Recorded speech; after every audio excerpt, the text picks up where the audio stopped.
नमस्कार दोस्तों, welcome to the coach institute. आज हम लोग बात करने जा रहे हैं अपने पिछले वीडियो से आगे बढ़ते हुए अगले मौलिक अधिकार पर।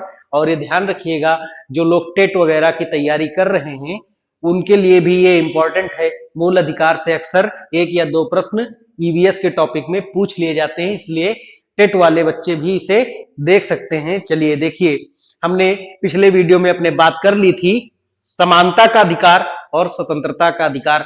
समानता का अधिकार के तहत अनुच्छेद 14 से 18 तक बात हुई थी। फिर स्वतंत्रता के अधिकार के तहत अनुच्छेद 19 से 22 तक बात हुई थी। आज हम करने जा रहे हैं अपने तीसरे प्रकार के मौलिक अधिकार के बारे में, जिसका नाम है शोषण के विरुद्ध अधिकार, जो कि अनुच्छेद 23 व अनुच्छेद 24 में विस्तृत रूप से दिया गया है। तो अनुच्छेद 23 की यदि हम बात करें तो यहाँ पर मानव दुर्व्यापार, बेगार एवं बलात्श्रम पर प्रतिबंध लगाया गया है। यानी कि कोई भी व्यक्ति या राज्य किसी भी व्यक्ति का या व्यक्ति से, ठीक, मानव दुर्व्यापार, बलात्श्रम या एवं बेगार नहीं करा सकता है। अब देखिए, संविधान ने मानव दुर्व्यापार को भी परिभाषित कर दिया है। इसमें शामिल है वेश्यावृत्ति, दास, देवदासी और मेल या फीमेल की खरीद बिक्री। मेल या फीमेल की खरीद बिक्री इसमें शामिल है। अब देखिए ध्यान से, अब इन शब्दों को थोड़ा सा देख लेते। तो मानव दुर्व्यापार समझ गए होंगे, दुर्व्यापार का मतलब क्या है। अब आइए बेगार को समझिए। बेगार क्या होता था पहले, आज के जमाने में तो नहीं होता है, लेकिन पहले क्या होता था कि बहुत ही उच्च ब्याज पर महाजन लोग धन देते थे, ठीक, या गांव के जो जमींदार अमीर लोग हैं धन देते थे गरीब किसानों को, मजदूरों को। परिणाम था वो ब्याज चुका नहीं पाते थे, मूलधन तो दूर की बात, ब्याज ही नहीं चुका पाते थे। और वो उसी ब्याज के तहत ही उनके घर पर काम करते रहते थे, जिंदगी खप जाती थी। जिन लोगों ने गोदान पढ़ा होगा, मुंशी प्रेमचंद ने जो भारतीय कृषक जीवन पर जो गाथा लिखी है, या यूं कहें कि विरह गाथा, विरह क्या, बहुत ही दुखद महाकाव्य जो लिखा है, ठीक, उस चीज उसको जिसने पढ़ा होगा वो जानते होंगे अंत में होरी की क्या दशा होती है। खैर, हमारा वो टॉपिक नहीं है।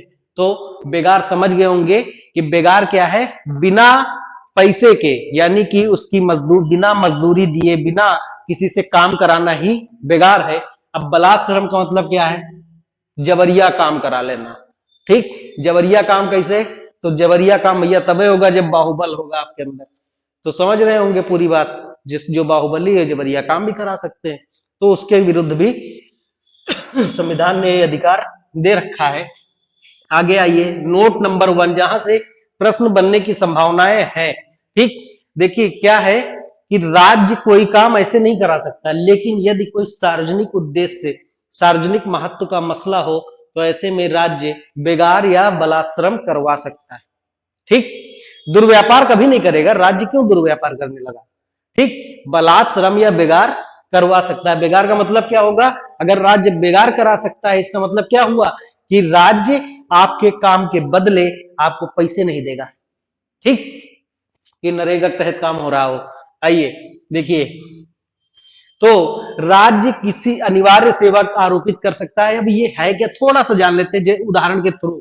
जैसे मान लीजिए कि भारत चीन का युद्ध हो गया और असम में कोई ब्रिज टूट गया है और हमारी सेना को अरुणाचल प्रदेश अपना बॉर्डर डिफेंड करने जाना है। ऐसे में असम सरकार या केंद्र सरकार एक नोटिफिकेशन जारी कर सकती है कि उस क्षेत्र के तमाम रहने वाले लोग अपने हथियारों के साथ, हथियार मतलब अपना फावड़ा, खुरपा, हसिया, जहुआ जो भी पाए लेकर पहुंच जाए और पुल बनाना शुरू कर दे, ठीक। और ऐसा लोगों को करना पड़ेगा, लोगों को पहुंचना पड़ेगा। परंतु ये ध्यान रखने वाली बात है कि राज्य ऐसी नोटिफिकेशन में या ऐसे आदेश में कभी भी भेदभाव नहीं करेगा, यानी सरकारी नौकरी वर्सेज प्राइवेट नौकरी भेदभाव नहीं, ठीक।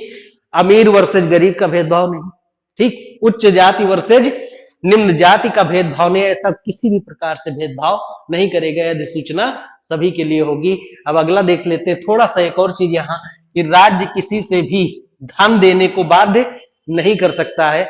यानी कि जैसे कोरोना की महामारी आई तो राज्य ने आपसे ये नहीं कहा, हालांकि प्रधानमंत्री जी ने ये जरूर कहा कि सब लोग जो है प्रधानमंत्री राहत कोष में पैसा डालिए, जमा कीजिए, दीजिए, रिक्वेस्ट किया, ना कि ऐसे किया कि आपके खाते 100 रुपया काटे जाते क्योंकि महामारी आ गई।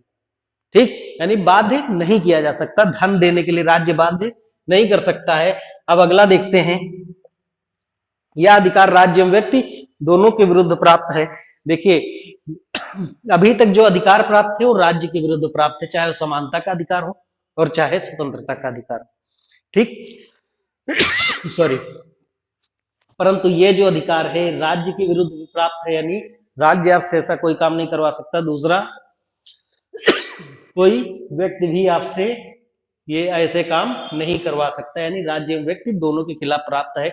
अब देखते हैं अनुच्छेद 24 जहां से प्रश्न बन सकता है। देखिए यहां से प्रश्न बनने की संभावनाएं कम इसलिए होती है, ये इसलिए मिलान में दे दिए जाते हैं।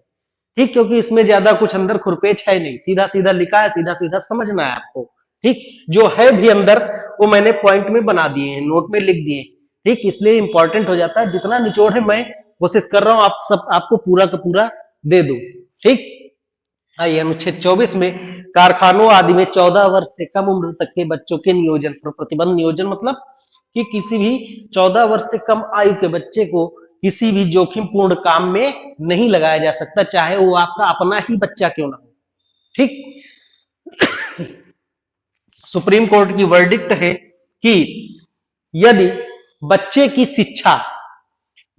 शिक्षा में कोई बाधा उत्पन्न नहीं होती है, प्लस और काम भी जोखिमपूर्ण नहीं है, तब आप अपने बच्चे को अपने साथ काम पर लगा सकते हैं। इसलिए आज के बाद कभी कोई इस तरह नहीं बोल देगा घर में कि अनुच्छेद 24 के तहत अपन काम नहीं करेगा। ठीक, फिर मम्मी की उड़ती हुई चप्पल, पिताजी की लंबी सी लाठी सामने खड़ी होगी। इसलिए क्या है कि अगर आपके पिताजी आपको पढ़ाई के लिए यानी स्कूल भेज रहे हैं तो आप घर में काम कर सकते हैं, यानी घरेलू कामों में हाथ बटा सकते हैं। ठीक, आगे आइए, इन्हीं अधिकारों को ध्यान में रखते हुए किसी भी बच्चे का मौलिक अधिकार तो प्रभावित नहीं हो रहा है, इसको ध्यान में रखते हुए इसकी प्रोटेक्शन के लिए सन 2005 में बाल अधिकार संरक्षण आयोग अधिनियम को संसद ने पास किया और राष्ट्रीय स्तर पर एक राष्ट्रीय बाल अधिकार संरक्षण आयोग तथा विभिन्न राज्यों के स्तर पर भी राज्य बाल अधिकार संरक्षण आयोगों के गठन को मंजूरी प्रदान की। यहीं तक आपका था अनुच्छेद 23 व अनुच्छेद 24। ये सन आपको याद रखना है, कब बना था राष्ट्रीय बाल अधिकार या राज्य बाल अधिकार संरक्षण आयोग? सन 2005। ठीक, यहीं पर आपके अनुच्छेद 23 और अनुच्छेद 24 समाप्त हो जाते हैं। आप लोग चाहें तो एक बार स्क्रीनशॉट ले सकते हैं, या बेहतर तो यही होगा कि आप लोग अपना अपना नोट्स बनाते रहें, देखेंगे कि आपका नोट्स भी कंप्लीट हो जाएगा। हम लोग पूरा का पूरा सिलेबस कराएंगे आपको। चलिए अब अगले अनुच्छेद या अगले अधिकार की तरफ चलते हैं। तो अब हम लोग बढ़ते हैं अपने अगले मौलिक अधिकार की तरफ, जो कि है अनुच्छेद 25 से 28 तक की धर्म की स्वतंत्रता का अधिकार। अब नाम से ही आप बता सकते हैं कि इसमें कुछ आपके धर्म से संबंधित स्वतंत्रताएं दी गई होंगी। चूंकि ये अनुच्छेद काफी विवादास्पद भी रहते हैं और ये थोड़े लंबे हैं, इसलिए एक एक अनुच्छेद करके हम इनके बारे में बात करेंगे। जो भी पॉइंट इसमें बनेंगे या जो एग्जाम के दृष्टिकोण से उपयोगी हैं, इवन लेखपाल का एग्जाम नहीं, कोई भी एग्जाम हो, ठीक, उन सब का उल्लेख मैं यहां करने जा रहा हूं। चलिए देखिए अनुच्छेद 25 क्या कह रहा है? अंतःकरण की, धर्म को अबाध रूप से मानने की, आचरण करने की और प्रचार करने की अनुच्छेद 25 स्वतंत्रता देता है। अब मैं एक एक की व्याख्या थोड़ा थोड़ा कर देता हूं। ठीक, हालांकि इनके व्याख्याओं से कभी प्रश्न नहीं पूछे जाते हैं, लेकिन देखिए अंतःकरण किसे कहते हैं? अंतःकरण का मतलब आप अपने ईश्वर से किसी भी प्रकार का संबंध स्थापित कर सकते हैं। जैसे हम सबकी मां मीरा ने कृष्ण जी को अपना पति माना। ठीक, कबीर दास जी स्वयं को राम का दास मानते हैं। कबीर कूता राम का मुतिया मेरा नाव, गले राम की जेवड़ी जित खींचे तित जाऊं। और फिर वही कबीर दास आगे चलकर अपने आप को राम जी की पत्नी मान लेते हैं। ठीक, दुल्हनी गावो मंगल चार, हमारे घर आए राजा राम भरतार, कुछ उसी प्रकार से यहां पर स्वतंत्रता दी गई है कि आप अपने भगवान से किसी भी प्रकार का, चाहे वो दास के रूप में हो, मित्र के रूप में हो, पत्नी के रूप में हो, भाई के रूप में हो, पिता के रूप में हो, किसी भी रूप में आप मान सकते हैं अपने भगवान को। और आगे चलते हैं, धर्म को अबाध रूप से मानने की स्वतंत्रता। इसका मतलब क्या हुआ? ठीक, आप अपनी धार्मिक मान्यताओं की सार्वजनिक घोषणा बिना किसी डर के कर सकते हैं, यानी आप बता सकते हैं कि हम कैसा धर्म मान रहे हैं। ठीक, हमारा भगवान के साथ कैसा संबंध है बिना किसी डर के, वही है धर्म को अबाध रूप से मानने की स्वतंत्रता। आचरण करने की आप समझ ही रहे होंगे कि आप अपने धार्मिक क्रियाकलापों का आयोजन कर सकते हैं, सभा कर सकते हैं, बशर्ते वो अनुच्छेद 19 वाला लागू हो जाएगा कि कोई हथियार कट्टा लेकर नहीं चलेगा। ठीक, चलिए देखिए अगला, प्रचार करने की स्वतंत्रता, यानी आप अपनी धार्मिक मान्यताओं का प्रचार प्रसार भी कर सकते हैं कि आपका धर्म फले फूले। और लेकिन इसमें ध्यान रखेंगे कि इसमें कहीं भी जबरन धर्म परिवर्तन शामिल नहीं है। अब आते हैं इसके नोट में, यानी कि जो थोड़ा बहुत इसमें से निकलता है अनुच्छेद 25 से, या सुप्रीम कोर्ट ने जो कुछ बातें बोली हैं उसके बारे में देख लेते हैं। ठीक, राज्य क्या कर सकता है? दो काम राज्य करेगा। ठीक, एक तो धार्मिक आचरण से संबंधित क्रियाकलापों का विनियमन। ठीक, अब ये क्या है, जैसे ताजा उदाहरण लेते हैं या अपने लोक जीवन के उदाहरण लेते हैं तो जल्दी समझ में आएगा कि जैसे उत्तर प्रदेश सरकार ने कहा कि मस्जिदों पर लाउड स्पीकर नहीं लगेंगे या मंदिरों पर लाउड स्पीकर नहीं लगेंगे। ठीक, तो ये क्या है? आपका धार्मिक आचरण था, धार्मिक क्रियाकलाप था, लेकिन उस पर भी राज्य ने विनियमित कर दिया कि भैया आप लाउड स्पीकर की आवाज इतनी रखेंगे या इतनी ऊंचाई पर नहीं बांधेंगे। तो इस चीज को समझ रहे होंगे कि राज्य चाहे तो वह धार्मिक आचरणों के संबंधित क्रियाकलापों का विनियमन कर सकता है। ये जो लोग फर्जी आपको गुमराह करते रहते हैं कि ऐसे कैसे हो गया, है ना, ऐसे कैसे राज्य कर सकता है, तो देखिए यहां संविधान ने ही बता रखा है कि राज्य ऐसा कर सकता है। तो जो लोग फर्जी बकवास करते हैं या फर्जी बहस करते हैं उनको आप मुंहतोड़ जवाब दे सकते हैं अपने इस अनुच्छेद 25 के तहत, उनको लिखा हुआ दिखा सकते हैं। आगे आइए, राज्य और क्या कर सकता है कि हिंदुओं की, चूंकि देखिए समाज में बराबरी लानी, इसलिए स्पेशल लिखा गया, चूंकि हमारा जब संविधान बन रहा था तो मुस्लिम आबादी काफी कम थी। ठीक, और बाबा साहब अंबेडकर भी यही चाहते थे कि हिंदुओं में बराबरी हो। ठीक, तो हिंदुओं की सभी धार्मिक संस्थाओं को सभी वर्गों के लिए खोल देना। ठीक, ये राज्य करेगा। समझ रहे होंगे इस चीज को, यानी मंदिर हो, तालाब हो, किसी भी प्रकार के सार्वजनिक स्थल हो, उसमें हिंदुओं के सभी वर्ग बराबर रूप से भागीदारी कर सकते हैं, सहभागिता कर सकते हैं। अगला देखिए, जो ये बड़ा इंपॉर्टेंट पॉइंट है, यहां से प्रश्न पूछा जाता है कि हिंदू धर्म में कौन से अन्य 3 धर्म शामिल हैं, तो याद रखेंगे सिख, जैन और बौद्ध धर्म हिंदू धर्म के ही भाग हैं, या इन्हें माना गया है कि जब भी हिंदू की बात की जाएगी संविधान में या कहीं पर भी, तो उसमें ये 3 धर्म ऑटोमेटिक शामिल होंगे, बौद्ध, जैन और सिख।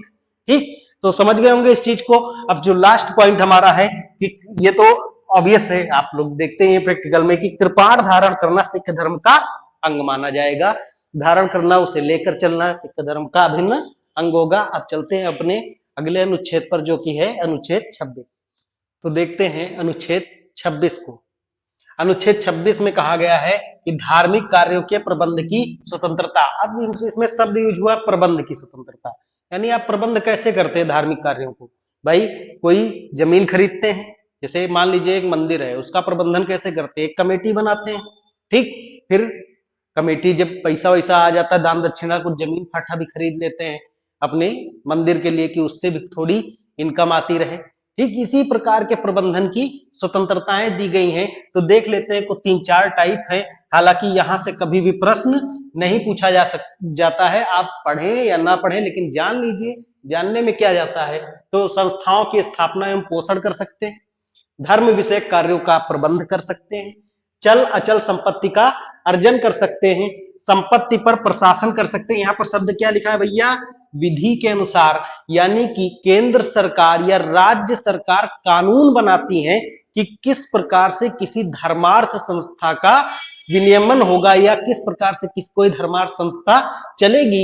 इसीलिए हाल ही में आपने देखा होगा श्री राम जन्मभूमि तीर्थ क्षेत्र न्यास का गठन किया गया, किसके द्वारा, केंद्र सरकार यानी संसद में एक बिल पारित करके उसका गठन हुआ है। इसका मतलब क्या है, यहां विधि के अनुसार अगर राज्य या सरकार, केंद्र सरकार या राज्य सरकार चाहे तो वह धार्मिक कार्यों के प्रबंध में भी विनियमन कर सकती है। तो ये जो एक विशेष समुदाय के लोग बकवास करते हैं कि हमारे कानूनों में हस्तक्षेप किया जा रहा है, ये सब बकवास है। अगर कोई ठीक से मौलिक अधिकार भी पढ़ लेगा तो उसको समझ में आ जाएगा कि हमारे संविधान की प्रस्तावना में धर्मनिरपेक्षता शब्द तो डाला गया है, परंतु हमारे बाबा साहब अंबेडकर क्या चाहते थे कि धर्म की स्वतंत्रता कैसी हो, जिसमें राज्य भी जरूरत पड़ने पर हस्तक्षेप कर सके। ठीक, आगे आते हैं, अपने नोट पर देख लेते हैं, इसलिए मैंने ये नोट बना दिया है कि अनुच्छेद 25 जहां व्यक्तिगत स्वतंत्रता देता है, वहीं अनुच्छेद 26 एक पूरे के पूरे धार्मिक समुदाय पर ही स्वतंत्रता दे देता है, पूरे के पूरे धार्मिक संप्रदाय व उसके अनुभागों को स्वतंत्रता प्रदान करता है। आगे चलिए देखते हैं अनुच्छेद 27 के बारे में। तो धर्म की अभिवृद्धि के लिए करों के समुदाय से स्वतंत्रता, यानी कि किसी भी धर्म, विशेष धर्म की अभिवृद्धि के लिए कोई टैक्स नहीं लिया जाएगा। ये नहीं कहा जाएगा कि हिंदू धर्म के प्रचार प्रसार के लिए सभी लोग टैक्स दें, जैसे कि मध्यकाल में जजिया कर लगाया गया था। ठीक, तो वो क्या था, मुस्लिम धर्म के प्रचार प्रसार के लिए हिंदुओं से लिया जाने वाला एक विशेष टैक्स था। हालांकि वो तीर्थ यात्रा पर लगता था, लेकिन खैर जो भी है, तो इस प्रकार से धर्म की अभिवृद्धि के लिए करों के समुदाय से स्वतंत्रता, यानी कि राज्य किसी भी धर्म की अभिवृद्धि के लिए कोई टैक्स नहीं लगाएगा। ठीक, ये क्या है, राज्य की धर्म निरपेक्षता है, यानी राज्य का कोई जब धर्म ही नहीं है तो वह अपने धर्म की अभिवृद्धि के लिए क्यों टैक्स लगाएगा किसी पर। ठीक, आगे चलते हैं। हालांकि तीर्थ यात्रियों की सुविधा के लिए शुल्क लिया जा सकता है। आप में से बहुत से लोग श्री माता वैष्णो देवी धाम गए होंगे, तो वहां पर देखा होगा एक पर्ची कटानी पड़ती है आपको एंट्री से पहले, वो शायद 10, 12, 15 रुपए जो भी कटती हो, काफी पहले मैं गया था। तो 10-15 रुपए की जो पर्ची कटती है वो किस लिए काटी जाती है, कि आपको रास्ते में विभिन्न प्रकार की सुविधाएं निःशुल्क दी जा सके, इसलिए वो पर्ची काटी जाती है।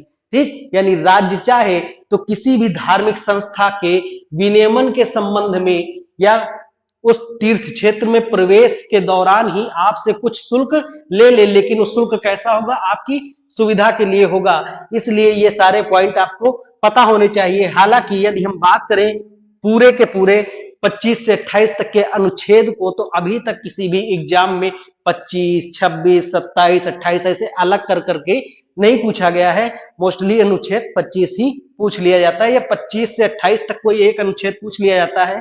तो आप अगर इतना भी जानते हैं कि यहाँ पर क्या है, धर्म की स्वतंत्रता है, तो यहाँ पर देख लीजिए हर जगह धर्म, धार्मिक कार्य, ठीक, अंतःकरण 25 में आया था। इस तरह हर अनुच्छेद में धर्म लगा, तो आप अंदाजा लगा ले जाते हैं कि भैया ये धार्मिक स्वतंत्रता के अधिकार की बात की जा रही है। अब अपना धार्मिक स्वतंत्रता के अधिकार के अंतर्गत आखिरी टॉपिक करते हैं, या आखिरी अधिकार करते हैं, अनुच्छेद 28 धर्म की स्वतंत्रता के अधिकार के तहत। तब हम अपना अंतिम अनुच्छेद करने जा रहे हैं, अनुच्छेद 28। चलिए देखते हैं अनुच्छेद 28 में क्या कहा गया है, कि धार्मिक शिक्षा में उपस्थित होने से स्वतंत्रता, यानी कि आप यदि किसी संस्थान में, शिक्षा की बात हो रही है, धार्मिक शिक्षा में, ठीक, यानी कि आप किसी धार्मिक शिक्षा में उपस्थित कैसे हो सकते हैं, मतलब आपके पास धार्मिक शिक्षा प्राप्त करने के कौन कौन से साधन हैं, या किस प्रकार से धार्मिक शिक्षा आपको दी जा सकती है, इसके बारे में बात की गई है कि आप कैसे स्वतंत्र हैं। ठीक, चलिए देखिए, तो इसमें 4 प्रकार के शैक्षणिक संस्थानों की बात की गई है। तो 4 प्रकार के शैक्षणिक संस्थान कौन कौन से हैं? एक तो सरकारी स्कूल, ठीक, यानी कि राज्य के अधीन जो शैक्षणिक संस्थान है। मैं सीधे सीधे सिंपल सी परिभाषा में जाता हूं कि एक तो सरकारी स्कूल, एक सरकारी स्कूल लेकिन उसकी स्थापना किसी ट्रस्ट के तहत हुई हो, एक भैया सरकार द्वारा थोड़ा थोड़ा पैसा मिलता है, बाकी पैसा स्कूल के बच्चे फीस देते हैं उनसे आता है, ठीक, और एक राज्य सरकार द्वारा मान्यता प्राप्त स्कूल जो होते हैं, यानी कि पूरी तरह प्राइवेट है लेकिन उन्होंने मान्यता ले रखी यूपी बोर्ड से, सीबीएसई बोर्ड से, आप समझ ही रहे होंगे इस बात को। तो देखिए यहां राज्य के अधीन जो विद्यालय होते हैं इसमें धार्मिक शिक्षा